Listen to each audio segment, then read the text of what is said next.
পুঁজি, বাজার, চাকরি, জমি, টেন্ডার, লাইসেন্স, হকারি স্পট, খনি, বন্দর, সবকিছুতে জনবিন্যাস, জনপ্রতিনিধিত্ব, শহরাঞ্চল, শিল্পাঞ্চল, সর্বত্র ভূমিপুত্র সংরক্ষণ চাই। কিন্তু করবে কারা? বাংলার বিধানসভা। আইন অনুযায়ী আমরা আইন সংবিধান মেনে চলা সংগঠন। তার জন্য প্রাথমিক শর্ত কি? ভূমিপুত্র বিধায়ক। তার জন্য প্রাথমিক শর্তই তো এটা। দেশওয়ালি তো দেশওয়ালি আনবে, আর নিজের লোক নিজেকে টানবে, কে না জানে, তাই না? কে এই পবন সিং? হ্যাঁ, এটা ক্যান্ডিডেট করেছিল বিজেপি আসানসোলে, বাংলার মাটিতে, যে কিনা গান লেখে বাঙ্গালওয়ালি সিল টুটালি, বাঙ্গালওয়ালি মাল, বাঙ্গাল সে লিয়াএম সৌতিন।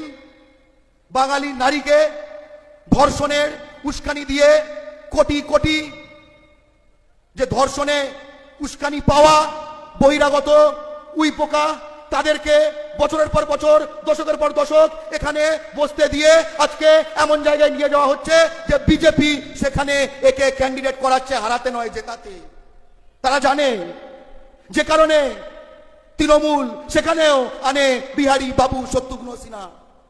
বাঙালি তাকিয়ে দেখে, কে এই পবন সিং, কে শত্রুঘ্ন সিনহা, কে অর্জুন সিং, কে জিতেন তেওয়ারি, কে ববি হাকিম, কে আলুওয়ালিয়া। বাংলা ভাগ চায়। রবীন্দ্রনাথের মাটি এই জোড়াসাঁকো, সেখানে বিধায়ক বিবেক গুপ্তা, সনমার্ক কাগজের মালিক, এত বড় বাঙালি বিদ্বেষী, সেখানে সনমার্ক কাগজে বিজ্ঞাপন দেয়, মারোয়ারি ছাড়া কাউকে নেব না।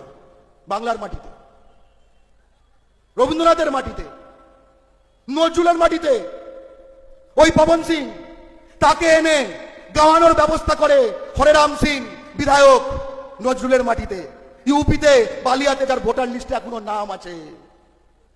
তাই তো এই হরেরাম সিং এবং তার সকল দেশওয়ালি ভাইদের যারা এই অপরাধ করেছে, একটাই স্পষ্ট কথা, দুই রাজ্যে ভোট যাদের, বাংলা থেকে তারাও তাদের, লাথি মেরে তারাও তাদের, ধাক্কা মেরে তারাও তাদের, দুই রাজ্যে ভোট যাদের, বাংলা থেকে তারাও তাদের।